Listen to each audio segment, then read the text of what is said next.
시청자 여러분 안녕하십니까? 유튜브 채널 JTB 뉴스가 선보이는 여의도 정치. 오늘은 민주당 이정원 의원님과 함께 하겠습니다. 의원님 안녕하세요. 네, 안녕하십니까. 서울 광진구갑 국회의원 이정원입니다. 반갑습니다. 예, 유시민 작가 이야기를 해보도록 하겠습니다. 유시민 작가가 지난주에 매불쇼에 나와서 이재명 정부가 잘못하면 필연적 실패로 갈 수 있다라고 했는데 이번에는 또 다른 유튜브 채널에 나와서 이런 이야기를 했습니다. 절대 권력은 100% 부패한다. 썩은 내가 나기 전에 빨리 정화해야 된다라고 했는데 발언 수위가 갈수록 좀 세지고 있는데 이와 관련해서 김민석 후보가 곧바로 SNS에 반발을 했습니다. 김민석 전 총리는 자신의 그 소셜 미디어를 통해서 동지의 언어와 애정의 시각에는 필패나 그리고 썩은 내 같은 단어가 없다라고 하면서 유시민 작가의 그 평론의 선을 넘어선 정치다라고 비판을 했습니다. 이건 어떻게 보세요? 저도 김민석 전 총리의 평가에 100% 동의합니다. 네. 동지의 언어라는 얘기도 하면서 문제점들을 많은 분들께서 지적하고 있는데요.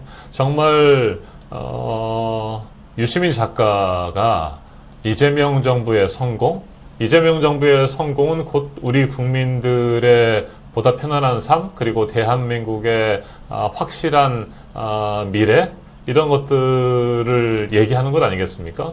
그런 차원에서 이재명 정부의 성공은 중요한 겁니다. 이재명 대통령이 열심히 일하고 계시고 이재명 정부를 확실하게 뒷받침해야 되는 것이고, 그렇다고 한다면 우리 민주 진보 진영에서는 똘똘 뭉쳐야 되는 것 아니겠습니까? 물론 큰 잘못이 있고 또 고쳐져야 할 그런 문제점들이 있다고 한다면 정당하게 비판할 수 있는 것입니다. 그리고 본인의 의견을 밝힐 수는 있습니다.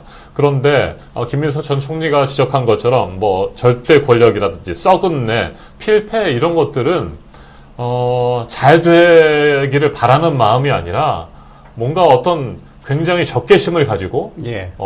본인의 생각과 전혀 다른 누군가 경쟁자 또는 적이라고 생각하는 누군가를 무너뜨리기 위해서 쓰는 그런 아주 지나친 표현인 것이죠. 이런 표현을 써가면서 왜 이런 표현을 쓰냐라고 했을 때 나는 이재명 정부의 성공을 바란다? 라고 말할 수는 없을 것 같습니다. 정말 연결할 수 없는 정도의 선을 넘어도 한참 넘은 그런 잘못된 언어 선택들, 그리고 잘못된 방식의 비평이다라고 생각하고 있고요.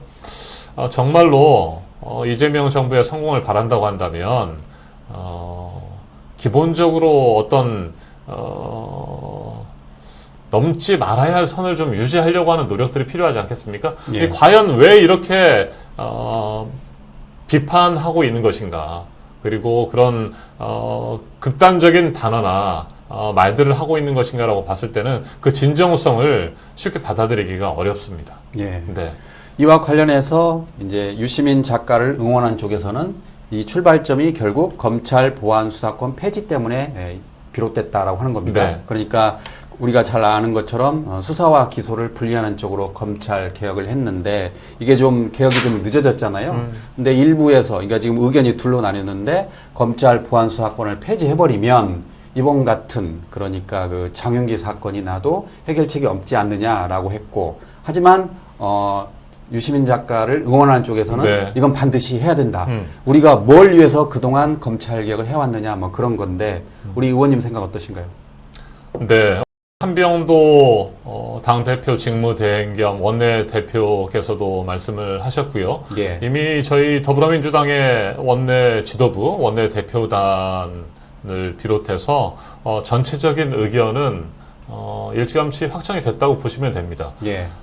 보안 수사권 완전 폐지입니다. 완전 폐지? 보안 예. 수사권 완전 폐지. 거기에 최근 들어서 뭐 흔들리거나 이런 것들은 없습니다. 다만 보안 수사권을 완전 폐지했을 때 우리 국민들이 불이익을 당하거나 또 경찰의 수사 과정에서 뭐 사건이 묻힌다거나 예. 뭐 이런 것들, 그로 인해서 제대로 우리 국민들이 범죄 등으로부터 보호받지 못할 것 아니냐라고 하는 우려들이 있기 때문에, 그렇다고 한다면 어떤 방식으로 그런 문제점들을 해결할 것인가, 보완책은 무엇일까에 대해서 저희가 다양한 토론과 수기 과정을 현재 거치고 있는 것이다. 예. 라는 말씀을 드리고요. 검찰개혁의 첫 출발점은 우리 국민 모두가 다 아시는 것처럼 수사와 기소의 완전 분리입니다. 그러니까 검찰은 검사들이 더 이상 수사를 할 수 없도록 만드는 거, 그것은 흔들림 없습니다. 예. 네, 그건 흔들림 없고요. 그래 너무 걱정하지 않으셔도 된다. 그리고 이미 보안수사권 완전 폐지와 같은 방침은 사실상 결정됐다. 네, 그 내용을 중심으로 해서 형사소송법 개정안이 조만간에 처리될 것이다. 이렇게 분명하게 말씀드립니다. 그동안에 여러 단위에서 여러 과정의 토론들이 진행이 됐습니다. 어제도 우리 더불어민주당의 의원들이 모두 참석한 가운데 정책의총이 열렸습니다. 네, 어제 그랬죠. 보안수사권이 필요하다라고 주장하는 쪽도 있었고, 안 된다. 검찰이 확실하게 수사에서 손을 뗄 수 있도록 보안수사권 자체를 완전히 폐지해야 된다라는 의견들이 어제도 동시에 나오긴 했습니다만, 전체적인 흐름은 완전 폐지 쪽으로 잡혔다라는 것이고요. 보안수사권이 없으면 우리 국민들이 피해를 입는다거나 억울한 상황에서 구제가 어렵다라고 하는 것들은 어찌 보면 지난 과거에 막강한 권력을 가지고 있었던, 무소불위의 권력을 가지고 있었던 검찰이 수사하지 않으면 예. 우리 국민들의 권익이라든지 우리 국민들의 확실한 피해를 막는 것들이 어렵다라고 하는 선입견, 어찌 보면 그것도 고정관념일 수 있을 것 같습니다. 검찰이 수사하지 않으면 그런 피해를 막을 수 없다라고 하는 것도 그건 일종의 선입견이다, 고정관념이다라고 생각하고요. 그렇다고 한다면 검찰이 수사를 하지 않더라도 어떤 과정들, 또 어떤 적법한 절차 등을 통해서 우리 국민들이 불이익이 없도록 할 것인가라는 부분에 대해서 계속해서 고민하고 있다. 네, 그렇게 말씀을 드리겠습니다. 예. 자, 하반기 국회에는 지금 의원님은 지금 과방위하고 지금 운영위로 추가로 활동하게 된 건가요? 네. 어떻게 앞으로 활동하시는가요? 네, 저는 지금 원내 부대표를 맡고 있어서 국회 과방위와 함께 국회 운영위원회에서 활동을 하고 있습니다.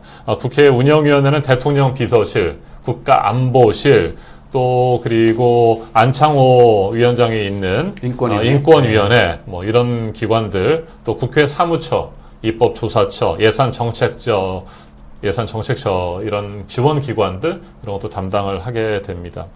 대통령 비서실과 국가안보실이 우리 국정 운영의 핵심 컨트롤 타워 아니겠습니까?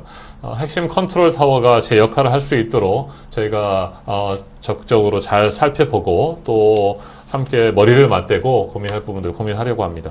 또 국정 운영에서 지금 현재 이재명 대통령과 정부가 역점적으로 추진하고 있는 3대 메가 프로젝트 있잖아요. 네. 반도체, 피지컬 AI, 또 AI 데이터 센터, 이런 것들이 신속하게 속도전이 진행이 될 텐데 제대로 현장에서 구현될 수 있도록, 그런 정책들이 실현될 수 있도록 지원하는 역할들도 운영위원회에서 하게 될 겁니다. 이재명 정부의 주요 국정 과제들을 저희가 많이 다루게 될 거고요. 앞서 안창호 위원장에 대해서 얘기를 했습니다만, 안창호 위원장 체제에서 안창호 위원장의 편향된 신념, 그리고 독단적 운영, 이런 것들이 굉장히 사회적 갈등을 계속해서 부추기고 있는 상태 아니겠습니까?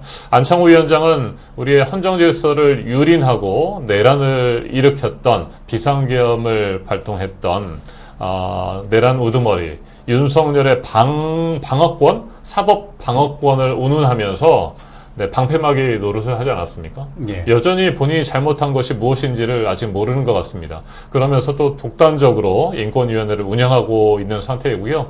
그래서 위원회 사무처의 전 부서에서 안창호 위원장의 사퇴를 현재 촉구하고 있는 상태입니다. 그렇죠. 이런 초유의 사태가 계속해서 이어지고 있기 때문에 인권위가 본연의 보편적인 인권 수호 기관으로 일할 수 있도록, 그리고 내란 우두머리 윤석열의 방패막이를 자처했던 안창호 위원장은 빨리 그 자리에서 내려오도록 저희 운영위원회 더불어민주당 의원들이 노력할 생각입니다. 예. 2차 종합특검과 관련해서는 그 연장법이 국회 본회의를 통과했습니다. 그런데 지금 국민의힘에서는 필리버스터로 응했잖아요. 결국 그럼에도 불구하고 본회의를 통과했는데, 이 수사 기한이 지금 8월 23일까지 늘어났죠? 네, 맞습니다. 어떤 의미가 있다고 해야 되나요? 7월 24일이면 수사 기간이 끝나는데 30일 더 연장하는 안이 주요 이번 법안의 핵심이라고 생각하면 될 것 같습니다. 윤석열, 김건희에 의한 내란 외환 및 국정농단 행위의 진상을 규명하기 위한 특검법이라고 보시면 됩니다. 2차 종합특검법 연장안 이렇게 표현이 될 수 있는데 윤석열과 김건희가 내란이나 외환의 우두머리가 아니고 그런 또 국정농단을 일으키지 않았다고 한다면 2차 종합특검도 필요가 없는 거죠. 예. 네, 3대 특검이 진행이 됐습니다만 3대 특검에서 진행된 수사 과정의 그런 수사 결과들, 수사 자료들을 2차 종합특검에서 제대로 넘겨받지 못하는 그런 문제점들이 있었습니다. 예. 그런 한계를 좀 극복하고 완벽하게 진상규명을 위해서 특검을 연장해서 30일 정도 더 활동할 필요가 있겠다라고 판단을 한 것이고요. 그리고 또 특검의 대상들을 좀 더 넓히는 그런 작업들도 현재 필요한 상황이어서 저희가 2차 종합특검법 연장안을 냈던 것입니다. 1박 2일 동안 24시간 동안에 필리버스터가 진행이 됐고 결국에는 어제 저희 더불어민주당을 비롯해서 나머지 야당들이 함께 힘을 합해서 필리버스터를 중단시키고 2차 종합특검법 연장안을 통과시켰습니다. 반헌법적이고 또 불법적인 비상계엄과 내란을 일으킨 윤석열 그리고 국정농단의 주범이라고 할 수 있는 김건희 관련 의혹들이 너무나 많습니다. 아직까지 밝혀지지 않은 그런 내용들이 좀 있습니다. 방대한 조직적인 증거 인멸 또 수사 방해 이런 것들이 있기 때문에 이런 남아있는 의혹들을 명명백백하게 규명하는 것이 굉장히 중요하다고 생각합니다. 국민의힘에서는 뭐 특검과 관련해서 뭐 예산이 너무 많이 들어간다라고 주장을 하고 있고 예산을 더 이상 써서는 안 된다라는 주장을 하고 있습니다만 윤석열이 그런 비상계엄과 내란을 일으켰다고 한다면 그 의혹들이 밝혀져야 더 이상 불행한 역사, 이런 잘못된 역사가 반복되는 것을 막을 수 있는 것 아니겠습니까? 비상계엄과 내란으로 인해서 발생했던 우리 대한민국의 국격 추락과 경제 피해, 또 민주주의의 또 훼손 이런 부분들을 따져본다고 한다면 특검에 들어가는 예산 뭐 그거와 비교가 안 되는 것 아니겠습니까? 예. 네, 그래서 확실하게 진실 규명을 하는 그 부분이 필요하고 그 진실 규명의 가치는 예산으로 산정할 수 없는 정말 매우 크고 중요한 것이다. 저희들은 판단을 하고 있어서 이번에 특검 법안 연장안이 통과됐기 때문에 나머지 30일 동안, 그래서 8월 23일까지 최선을 다해서 남아있는 진상 규명을 위한 작업들을 진행할 생각입니다.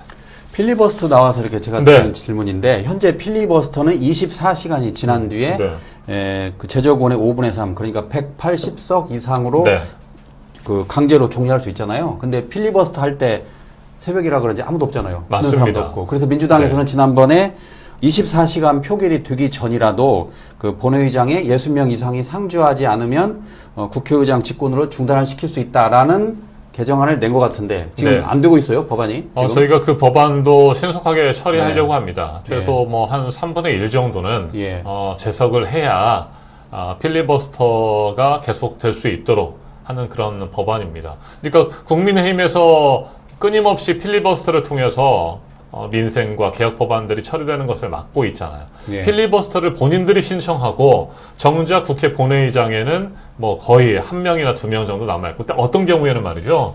국민의힘 의원들은 1명도 없는 상태에서 우리 민주당 의원들이 무제한 토론을 이어가는 경우들이 있습니다. 제가 작년에도 방송 3법과 관련해서 10시간 넘게 필리버스터를 했었는데 그렇죠. 와. 10시간 48분 필리버스터를 했는데 그때 밤 12시부터 정오 지날 때까지 했으니까 10시간 48분이니까 오전 한 10시 48분까지 했습니다. 그런데 그 밤 사이에 국민의힘 의원들은 거의 없었죠. 몇 명 있던가요? 그때 새벽에 보면. 그때 한 우리 민주당 의원들 서너 명 정도? 서너 명 정도 남아있어요. 아니 근데 객관적으로 그 새벽에 하는데 뭐 자당의 의원이라고 이렇게 있어라고 부탁하기 좀 애매하잖아요. 너무 피곤한데 체력적으로. 우리 더불어민주당은 그래도 최소한 본회의장을 지켜야 하기 때문에 상임위별로 조를 짜가지고 조를 짜서 운영하고 있습니다. 이번에도 필리버스터 하는 동안에 저도 조를 짜서 그날 밤에 저녁 6시부터 9시까지 3시간 동안. 네, 줬잡고 제일 이제 힘든 시간이 새벽 3시에서 6시? 그때 아예 뭐 쉬었죠. 12시에서 3시까지는 그래도 밤에 좀 있다가 버티다가 가면 되는데 3시부터 6시까지 하면 꼼짝없이 국회에 있다가 예. 그 시간에 또 당번을 서야 되는 거잖아요.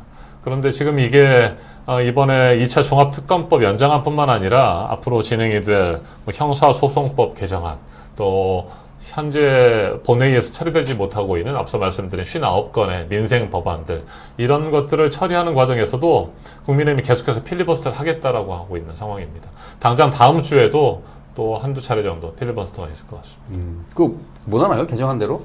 네, 그 개정안을 통과시켜야 되죠. 그러니까요. 그런데 이제 그 개정안을 국회 본회의에 상정하면 또 그거 가지고 필리버스터를 하겠죠. 그럼 24시간 지났는데 하고 이제 결국 저기 통과시키면 되잖아요. 네, 그렇게 할 생각입니다. 더 이상의 이런 불필요하고 정말 민생 보이콧, 입법 보이콧을 하려고 하는 국민의힘에 끌려다닐 수 없다. 저는 필리버스를 보면서 아무도 안 보는 걸 왜 하나. 네. 그러니까 아무도 안 보더라도 언론이라도 그걸 받아서 쓰면 이슈화가 되는데 네. 언론도 잠을 자잖아요. 안 하잖아요. 네. 그러긴 왜 하는지 모르겠더라고요. 그러긴 해도 이게 뭐 이제 국회 물론 방송 등에 기록이 되니까. 이게 소수의 입장을 이렇게 전달하는 건 좋은 취지는 그렇죠. 이해가 되는데 그렇죠. 맞습니다. 방금 말씀하신 것처럼 국정의 발목을 잡을 수 있는 것도 네. 이렇게 문제가 있으니까. 네. 국민의힘 의원들이 참여한 법사위원회에서도 통과돼서 예. 국회 본회의에 올라오는 법안들 아니겠습니까? 예. 그리고 뭐 물론 그 중에서도 법사위에서 국민의힘 의원들이 반대 의견을 내지만 꼭 필요하다고 생각할 경우에 법사위를 통과시키는 그런 법안들이 있습니다만 쟁점이 없는 무쟁점 법안들, 민생 법안들마저도 본인들이 통과를 시켜놓고 국회 본회의에서 처리하자 그러면 또 필리버스터를 거는 그런 상황입니다. 예. 네. 이번에는 기타금 문제를 이야기하도록 네. 하겠습니다. 최고위원회 나온 정민철 후보가 네, 이야기한 네, 네. 건데 청년에게 기타금이 너무 세지 않느냐라고 했고 대통령도 그 X에 언급을 했습니다. 돈 때문에 선거에 나갈 수 없는 건 슬픈 일이다라고 대통령이 언급을 했는데 또 이를 두고 당무 개입이 아니냐라는 논란도 있던데 어떻게 보십니까? 네, 그 전당대회 기타금이 뭐 최고 한 4배까지 인상이 되고 굉장히 부담이 커진 것은 사실입니다. 예. 그러니까 당 대표의 경우에는 기타금을 1억 원을 내야 됐고요. 최고위원은 5천만 원을 와. 내도록 되어 있습니다. 청년들의 경우에 이번에 최고위원에 출마하게 되면 5천만 원 중에서 2,500만 원, 50%가 50% 감면이 됨에도 감면? 불구하고 뭐 젊은 청년들의 경우에 2,500만 원 마련하는 건 쉽지 않습니다. 우리 국회의원들도 당연히 네. 5천만 원, 최고위원, 당대표 1억은 큰 돈이죠. 그런데 현역 국회의원들의 경우에는 후원금을 받잖아요. 예. 네, 후원금을 받기도 하고 또 국민들께서 내시는 세금으로 또 우리가 세비도 받고 있는 거기 때문에 그나마 현역 국회의원들은 어떻게든지 뭐 마련할 수 있겠습니다만 젊은 청년들의 경우에는 그 기타금 마련하는 것이 정말 쉽지 않죠. 청년들이 우리의 미래다. 그리고 청년들이 살아야 뭐 대한민국이 살 수 있다. 우리 민주당도 마찬가지고 청년들이 보다 더 현실 정치에 많이 들어와서 활동해야 한다라고 하는 얘기들을 하면서도 정작 청년들이 현실 정치에 들어서지 못하도록 문턱을 너무 높인 것 아니냐. 어떻게 5천만 원을 마련할 수 있느냐. 2,500만 원으로 깎아준다고 하더라도 그런 얘기들이 좀 있었고 그 부분에 대해서 대통령께서도 그런 문제의식을 느끼신 것 같습니다. 그래서 돈 때문에 선거에 나갈 수 없는 건 슬픈 일이다. 네, 슬픈 라는 일이다. 그런 글을 대통령께서 올리셨죠. 그리고 노무현 정치개혁의 핵심 중에 하나는 돈 안 드는 선거이고 이것이 선거 공영제라고 하는 것인데 청년들이 그 기타금 때문에 경선에 나서거나 이런 것들을 주저하거나 포기하지 못하도록 뭔가 좀 개선이 필요하다는 말씀을 하신 겁니다.